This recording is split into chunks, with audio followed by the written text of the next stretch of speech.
My name is Maria. I'm 19, a university student, and for as long as I can remember, life has felt like a battle against loneliness. With my glasses, blonde hair, and blue eyes, I've always been on the outside looking in, burdened by constant bullying at school.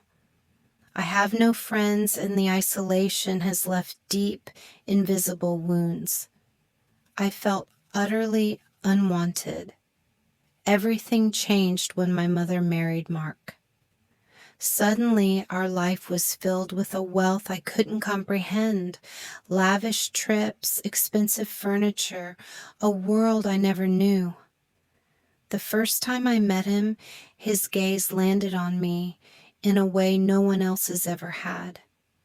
After years of being ignored or tormented, his intense attention was both unsettling and, in a strange way, validating. For the first time, I felt seen. It didn't stop with just looks. Soon, the late-night texts began, with messages like, "I'm watching you," and "You're beautiful, Maria." They terrified me, yet a desperate part of me clung to them. I knew it was wrong, but in a world that made me feel worthless, his messages became a strange sort of lifeline. They were proof that I existed. Then his words turned into touches. At first they were subtle, but they grew more deliberate over time. I would tell him it was wrong, but my voice had no strength. We weren't related by blood, and with no one else to show me what affection was, the lines became horribly blurred.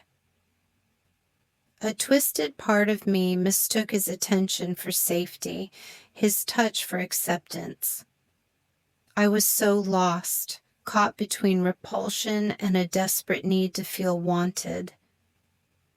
"Why me?" I asked him one day. "Because I want you," he said, and those words felt both intoxicating and horrifying. I started to measure my worth by his gaze, and I sank deeper into the confusion. But slowly, clarity began to break through the fog. I saw that his interest wasn't love. It was about power. He wasn't building me up. He was shaping me into something for himself. His affection wasn't a refuge. It was a cage. That realization, as painful as it was, gave me the strength to break free. Leaving that emotional prison was terrifying but necessary.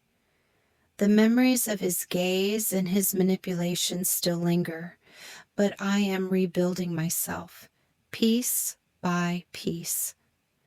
I'm learning to find my worth within myself, not in someone else's controlling eyes. Escaping his influence was the hardest thing I've ever done, but in choosing myself, I found a strength more powerful than his desire. And that has been my greatest victory.